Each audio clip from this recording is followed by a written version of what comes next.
نحمده ونستعينه ونستغفره ونصلي ونسلم على رسوله الكريم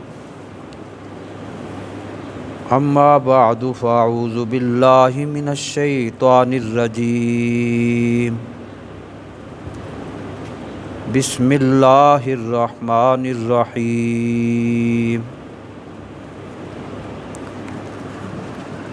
أولئك على هدى من ربهم وأولئك هم المفلحون صدق الله العلی العظیم۔ محبت سے درود شریف الصلاۃ والسلام علیک یا سیدی یا رسول اللہ وعلی آلک وصحابک یا سیدی یا حبیب اللہ۔ آج قرآن کریم فرقان حمید کی آیات مقدسہ کی روشنی میں اہم موضوع ہے، اور وہ یہ ہے کہ قرآن پاک نے کامیابی کے لیے ایک لفظ بیان کیا جس کا معنی ہے الفلاح۔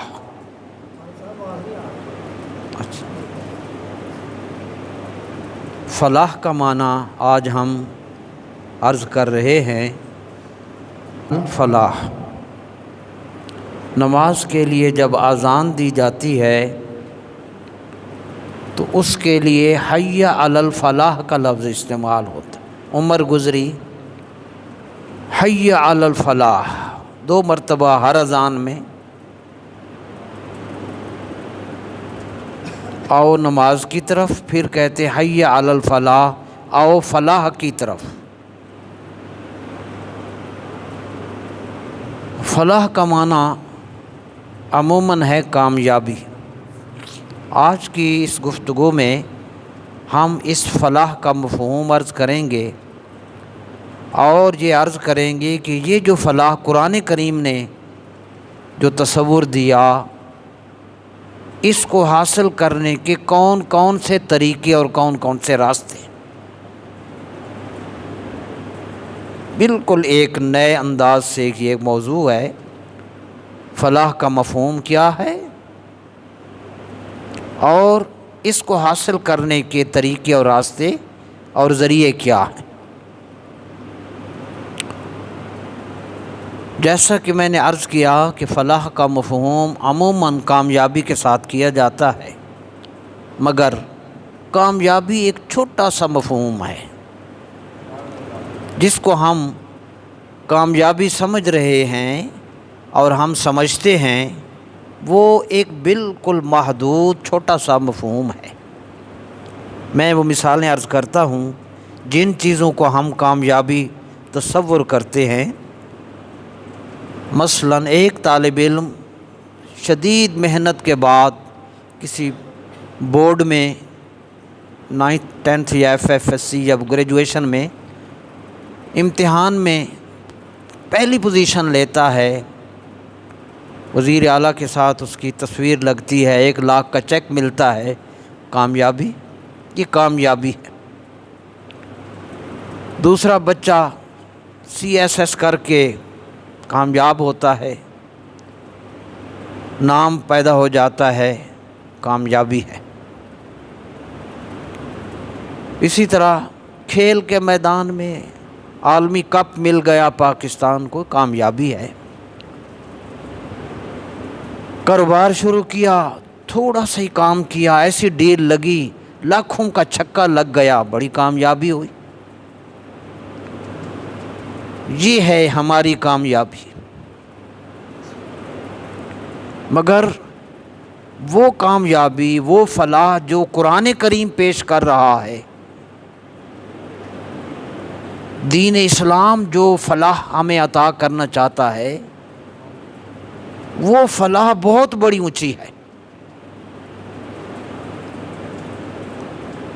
تو الفلاح جو ہے، حی علی الفلاح، وہ کوئی چھوٹی کامیابی، چھوٹی جزوی کامیابی نہیں ہے، بلکہ فلاح اس کامیابی کا نام ہے جس کے دامن میں دین، دنیا، قبر، حشر، برزخ اور جنت کی ساری نعمتیں جس کامیابی کے دامن میں سما جائیں وہ فلاح ہے۔ دین اس فلاح کی بات کرتے، ہم کامیابی اور سمجھتے ہیں۔ دین الفلاح جو ہے اس کو سمجھتا ہے، ایسی کامیابی جس میں ساری خوشیاں دنیا اور آخرت کی جمع ہو جائیں وہ فلاح ہے۔ یہ مفہوم تھا، اس کا سمجھانا بڑا ضروری تھا۔ برادران، تو فلاح کیا ہوا؟ دونوں جہان کی خوشیوں کے مجموعے کا نام فلاح ہے۔ اب آئیے ہم دوسری طرف عرض کر رہے ہیں کہ قرآن پاک نے مفلحون کا جو لفظ استعمال کیا، فلاح والے یہ ہیں، قرآن پاک میں بے نیاز نے ایک خاص طبقہ ہے، خاص جماعت ہے، جن کو مالک نے قرآن شریف میں یہ ٹائٹل دیا، اولئک ھم المفلحون۔ کامیابی والے سارے ہوں گے مگر وہ چھوٹی چھوٹی کامیابیوں والے ہیں۔ میں جن کو یہ ٹائٹل فلاح کا دے رہا ہوں وہ بڑے اونچے لوگ ہیں۔ تو برادران، قرآن کریم کی روشنی میں کم و بیش 7 قسم کے افراد، 7 قسم کے طریقے ہیں جن پر مالک نے یہ انعام فلاح کا عطا کیا۔ نمبر 1،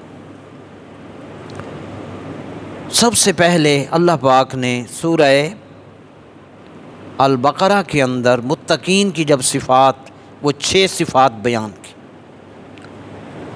ھدی للمتقین، یہ میرا سارا قرآن سرچشمہ ہدایت ہے، اور اس سرچشمہ ہدایت کا پھل جن کو عطا ہوتا ہے وہ متقین، محبوبین، مقربین میرے بندے ہیں۔ مالک ان کی خوبیاں، پہچان، نشانیاں کیا ہیں؟ 6 نشانیاں۔ نمبر 1، یؤمنون بالغیب، غیب پر ایمان۔ نمبر 2، نماز پابندی سے، صحیح پورے آداب سے، ہمیشہ درست طریقہ سے ادا کرتے۔ تیسرا، جو اللہ نے ہم نے ان کو دیا میری راہ میں، اللہ کی راہ میں سے خرچ کرتے ہیں۔ نمبر 4، قرآن کریم پر ایمان لاتے ہیں۔ نمبر 5، سابقہ آسمانی کتب پر ایمان لاتے ہیں۔ اور نمبر 6، آخر میں فرمایا کہ آخرت پر وہ یقین رکھتے ہیں۔ وبالآخرۃ ھم یوقنون، اس آخرت پر ان کا پکا یقین ہوتا ہے۔ جب یہ 6 خوبیاں ان کے اندر آ جاتی ہیں، مالک نے ان کا انعام یہ فرمایا، اولئک علی ھدی من ربہم۔ لوگو، کوئی ان کو مانے یا نہ مانے، میں قرآن میں کہہ دیتا ہوں، یہ وہ خوش بخت ہیں جن کو رب نے اپنے فضل سے ہدایت عطا فرمائی ہے۔ نمبر 2، واولئک ھم المفلحون، یہ وہ لوگ ہیں جن کو ہم نے فلاح عطا فرمائی، یہ ہیں فلاح پانے والے۔ گاڑیوں والے بہت ہوں گے، دکانوں والے بہت ہوتے ہیں، اسمبلی میں بیٹھنے والے بہت ہوں گے، چیف بننے والی کوئی لائن ہوگی، مگر وہ پیچھے رہ گئے۔ فرمایا ان لوگوں کو ہم نے اپنی فلاح، اپنی جانب سے فلاح، بہت بڑی کامیابی عطا کر دی۔ یہ پہلا ایک راستہ تھا۔ متقین میں جو شامل ہوا تو وہ یہ دولت پا گیا۔ برادران، اس کے بعد اللہ پاک نے قرآن کریم کی سورہ مومنون کے اندر ارشاد فرمایا، سورۃ المومنون ہے، سورۃ المومنون، ایمان والوں کی صفت سے اس سورت کا آغاز ہوا۔ سورۃ المومنون، اللہ پاک نے ان کامل ایمان والوں سے اس سورت کا 18ویں سپارے کا آغاز کیا۔ وہ کون ہیں کاملین؟ جیسے وہاں متقین تھے، یہاں کامل مومنین ہیں۔ اسی طرح قرآن کریم میں سورۃ المنافقون بھی ہے، وہاں ان کی نشانیاں، اور ان کے مقابلے میں یہاں کاملین کی نشانیاں۔ وہ مومنون کون ہیں؟ ان کی خصوصیات بیان فرمائیں۔ الذین هم فی صلاتہم خاشعون، نمازیں ہر کوئی پڑھتا ہے، مگر جو کامل میرے بندے ہیں ان کی نماز کا رنگ ہی اور ہے۔ وہ نماز میں ظاہری باطنی آداب، شریعت، طریقہ، درستگی، ٹائم، تمام ہدایات کے مطابق پورے آداب سے خشوع اور خضوع سے نماز ادا کرتے۔ نمبر 2، فضول چیزوں سے، بے مقصد چیزوں سے پرہیز کرتے ہیں۔ نمبر 3، زکوٰۃ ادا کرتے ہیں۔ نمبر 4، بدکاری سے، برے کاموں سے، بے حیائی اور بدکاری سے بچتے ہیں۔ نیکسٹ بتایا، امانت میں خیانت نہیں کرتے۔ اللہ اکبر، یہ خوبیاں ہیں۔ امانت میں خیانت، چاہے چھوٹی خیانت ہو چاہے بڑی ہو، امانت میں خیانت نہیں کرتے۔ اور پھر وعہدہم راعون، اور جو وعدہ کرتے ہیں اس پر فٹ اترتے ہیں، نمازوں کی بھی حفاظت کرتے ہیں۔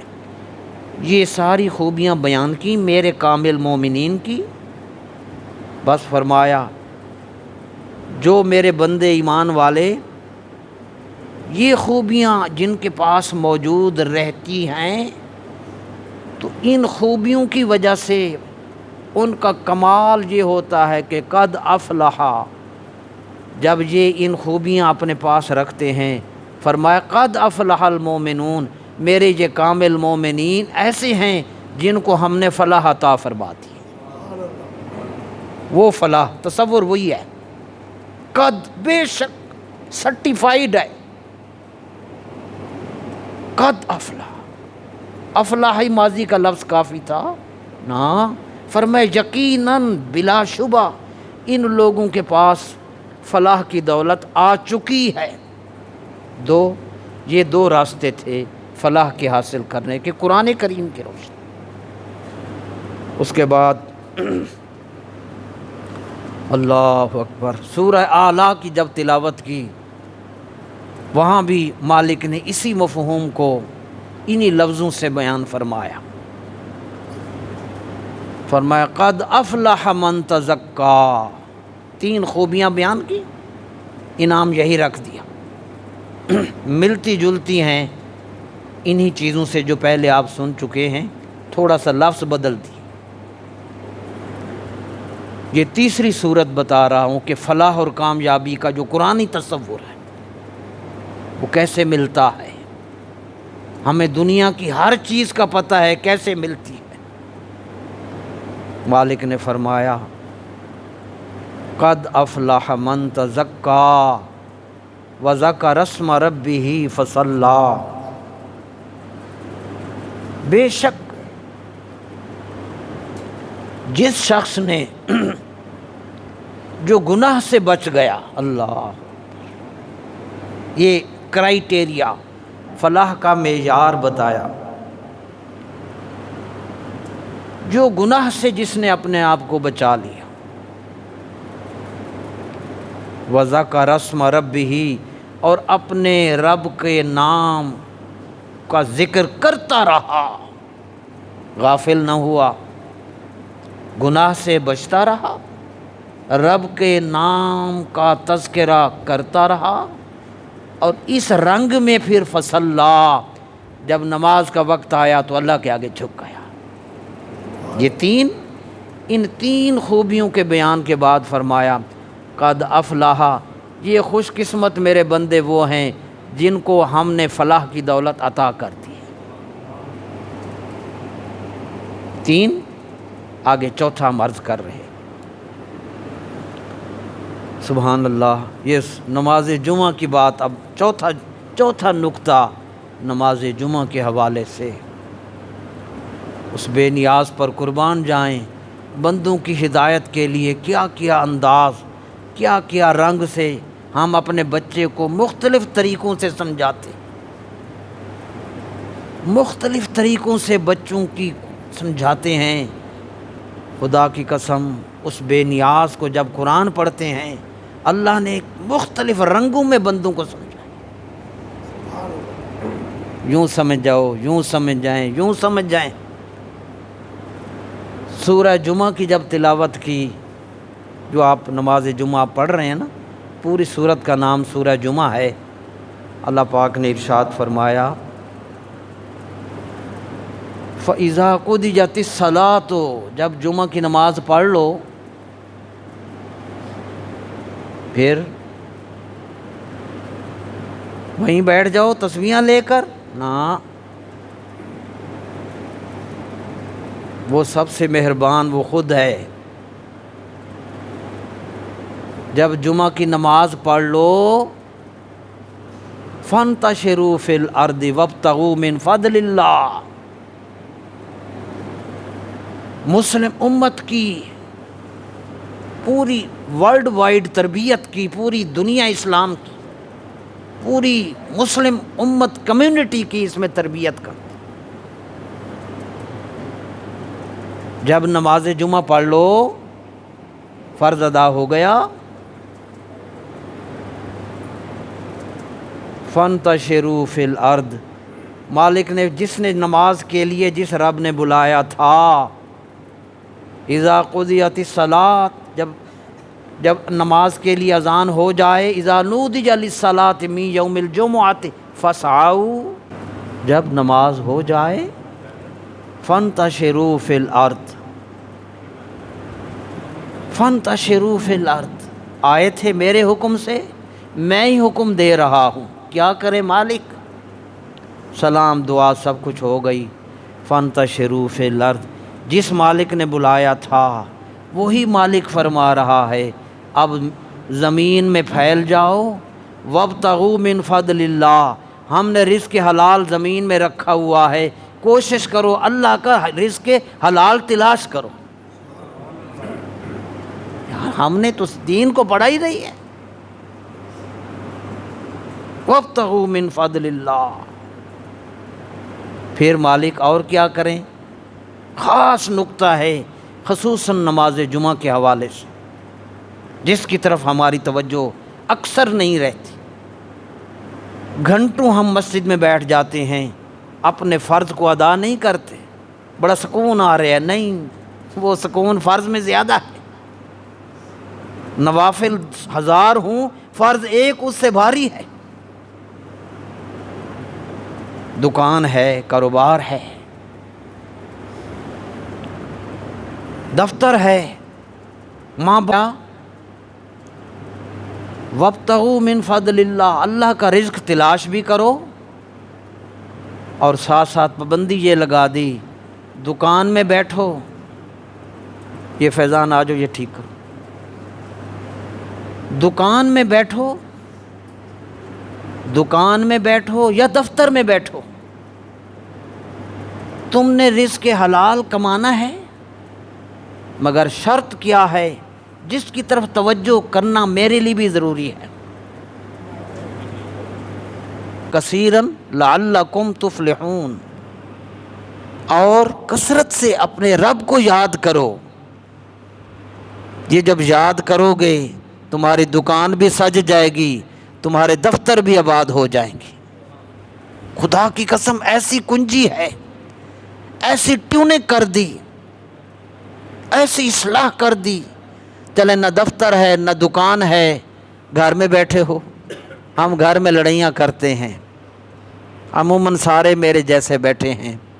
مالک نے فرمایا جمعہ ہو گیا، میرا رزق تلاش کرو، ساتھ ایک طریقہ بتا دیا، سبحان اللہ، وہی فلاح کا ٹائٹل، وَاذْكُرُوا اللَّهَ كَثِيرًا۔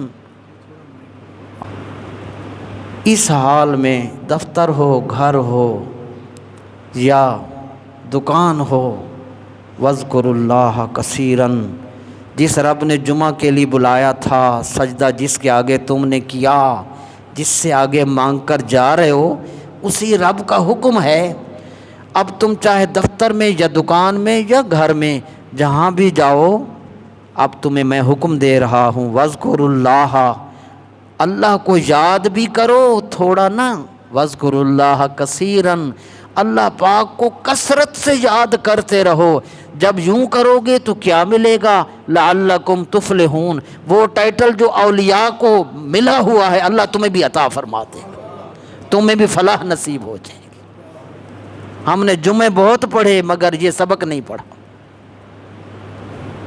یہ جمعہ کے حوالے سے ہماری تربیت ہوئی۔ اس دفعہ کر کے دیکھیں، یہ چوتھا نقطہ تھا فلاح کا، فلاح کے حاصل کرنے کا قرآنی تصور۔ پہلے کامیابی کا بتایا، پھر فلاح کا بتایا، دونوں کا فرق بتایا، یہ چوتھا راستہ تھا فلاح کا، کہ اس طرح یہ آپ کو ایک چینل چوتھا ہے جس سے فلاح حاصل ہوگی۔ پانچ، اللہ اکبر، میں کہتا ہوں یہ سبق آج کا ہی مجھے ہم کو یاد ہو گیا، ساری زندگی سنور جائے گی۔ بالفرض کوئی اور اگر خطاب سننے کا موقع نہیں ملا، اسی سے ہی زندگی آباد ہو جائے گی۔ 4 ٹائٹل ہوئے، پانچواں فلاح کا، پانچواں راستہ، پانچواں طریقہ، پانچواں چینل فلاح کا کیا ہے؟ آپ حیران ہوں گے، جب سورہ روم کی تلاوت کی تو اس قربان جائیں بے نیاز نے ہماری زندگی کو، ہماری آخرت کو، ہماری جنت کے درجات کو اس بے نیاز نے اتنا سجایا کہ بس ایسی ندامت سے سر جھک جاتا ہے کہ ہم کتنے نادان ہیں، ساری زندگی قرآن کو پڑھا ہے سمجھا نہیں تھا۔ سورہ روم کے اندر مالک نے ارشاد فرمایا، اللہ اکبر، پہلے ہی بتا دیتا ہوں کہ معاشرہ میں بہت سے غریب ہوتے ہیں، کچھ مسکین ہوتے ہیں، کچھ مسافر ہوتے ہیں، اور رشتہ دار ہوتے ہیں۔ یہ ان بندوں میں غریبوں انسانوں کی خدمت کی طرف متوجہ کیا۔ فآت ذی القربى حقہ والمسکین وابن السبیل، سبحان اللہ، آت ذی القربى حقہ، جو رشتہ دار ہیں ان کو ان کا حق دے۔ جمعے میں، میلاد میں ہم یہ موضوع نہیں بیان کرتے، بس سرکار کی باتیں، حضور کے عشق کی باتیں، اس محبوب کی تعلیمات جنہوں نے ہمیں اٹھانا ہے، حضور کی محبت نے ہمیں انسان بنانا تھا۔ قرآن پاک میں اللہ پاک نے ارشاد فرمایا کہ جو رشتہ دار ہیں ان کو ان کا حق دو۔ ہم نہیں دے رہے، عید پر فون بھی نہیں کیا، خالی رشتہ دار نہ، وابن السبیل، مسافر ہے، بے سہارا ہے، جس کا کوئی پرسان حال نہیں ہے، غریب ہیں، مسکین ہیں، ہے ہی کچھ نہیں، جن کے پاس قرض اترا ہوا چڑھا ہوا ہے سر پر۔ اللہ پاک نے یہ پانچواں چینل رکھا سورہ روم کے اندر، فآت ذی القربى حقہ والمسکین وابن السبیل، ادا کرو رشتہ دار کو اس کا حق، مسکین کو بھی دو، مسافر کو دو۔ اللہ یہ کام کیوں کرے ہم؟ اللہ نے جواب دیا، ذالک خیر للذین یریدون، یہ جو عمل تمہیں بتایا یہ ان لوگوں کے لیے خیر، بہترین ہے جو یہ چاہتے ہیں کہ دنیا میں رہتے ہوئے، مرنے سے پہلے، قبر میں جانے سے پہلے، دنیا میں رہتے ہوئے، موت سے پہلے دنیا میں رہتے ہوئے اللہ کی رضا حاصل ہو جائے۔ ذالک خیر للذین یریدون وجہ اللہ، یہ عمل میرے ان بندوں کے لیے بڑا فائدہ مند ہے، جیسے ہم کہتے ہیں یہ سوٹ لے لو گرمیوں میں بڑا اچھا رہے گا۔ مالک نے فرمایا ذالک خیر، یہ جو عمل بتایا چوتھا چینل پانچواں، یہ عمل ان لوگوں کے لیے، مسلمانوں کے لیے، میرے بندوں کے لیے، حضور کی امت کے لیے، ان لوگوں کے لیے بہتر ہے یریدون وجہ اللہ، جو یہ دعائیں مانگتے ہیں اللہ تو راضی ہو جا، میری رضا چاہتے ہو تو یہ کام کر لو۔ ایک تو یہ ملا، دوسرا انعام کیا دیا، فلاح کا دیا، فرمایا وَأُولَٰئِكَ هُمُ الْمُفْلِحُونَ، یہ تین کام دنیا میں کرنے والے یہ وہ خوش نصیب ہیں، ہم المفلحون، جن کو ہم نے اولیاء کی جماعت میں شامل کر کے ان کو فلاح عطا فرما دی ہے، وہ کامیاب ہیں دونوں جہان میں، دونوں جہان میں، صرف دفتر دکان گھر کی نہیں بات۔ آج فلاح کیا ہے، حی علی الفلاح ہم سنتے ہیں، فرمائے یہ دونوں جہان میں کامیاب ہیں۔ میرے برادران، اب میں ایک حدیث شریف کے بعد آخری بات کی طرف آتا ہوں۔ حضور نے فرمایا تین چیزیں ہیں قیامت والے دن، ثلاثن تحت العرش یوم القیامہ، تین چیزیں ایسی ہیں جو قیامت کے دن عرش کے نیچے ہوں گی۔ نمبر ایک القرآن، قرآن کریم۔ عرش کے نیچے کا مطلب یہ ہے کہ جو وزیر اعظم کے بالکل ساتھ بیٹھا ہو، خاص اس کا بندہ ہوتا ہے، معاون، بالکل قریب بیٹھا ہوتا ہے، ہر بات اس کے پاس ہوتی ہے، تو اللہ کی اس عدالت میں عرش کے قریب تین چیزیں۔ نمبر ایک قرآن کریم، یہ بندوں کے بارے میں جھگڑے گا، کہے گا نہیں، یہ اللہ سے بحث کرے گا، جن لوگوں نے اس کا حق ادا کیا تھا نا دنیا میں، یہ مالک سے جھگڑے گا، مالک یہ مجھے پڑھتا تھا، ایک۔ نمبر دو، دوسری چیز عرش کے نیچے، اللہ اکبر، فرمایا دوسری چیز جو عرش کے نیچے ہوگی وہ ہے امانت، اور تیسری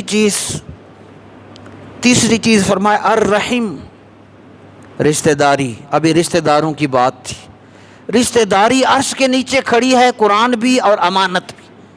میں کہتا ہوں ایک حدیث کافی ہے سمجھنے کے لیے، لمبی تقریروں سے ایک جملہ ہی کافی۔ ان تین چیزوں کو اپنے سینے سے لگا لیں۔ اب جو اناؤنسمنٹ کر رہی ہے میں اس سے چونک اٹھا، رشتہ داری وہاں اعلان کر رہی ہوگی، نمبر سنیں وہ اعلان، سنیے۔ فرمایا حضور نے صلی اللہ علیہ وسلم الا من وصلنی وصلہ اللہ، یہ میدان محشر میں کھربوں انسانوں کی موجودگی میں رشتہ داری کا اعلان ہو رہا ہوگا۔ لوگوں خبردار، دنیا میں جس نے مجھے جوڑا تھا، رشتوں کو جوڑا تھا جس نے، آج اللہ اسے اپنی رحمت سے جوڑ دے۔ من قطعنی قطعہ اللہ، جس نے میری رشتوں کو توڑا تھا آج اللہ اسے اپنی رحمت سے الگ کر دے۔ یہ رشتے بنیاد ہیں، اگر یہ درست نہیں ہیں جنت کا داخلہ بند ہے۔ لا يدخل الجنت قاطع، جو رشتوں سے قطع تعلقی کرتا ہے، کوئی پرا نہیں، کوئی پین نہیں میری آج تو نا یار معاف کر دو، ایک وقت آنا ہے وہاں بھی حاضری ہے، تو یہ رشتوں کو ملانا ہے، حضور کا حکم ہے رشتے ملاؤ۔ سل من قطع کا، جو کٹنا چاہے تم نہ کٹو، وہ کٹتا ہے، وہ کٹ رہے نا۔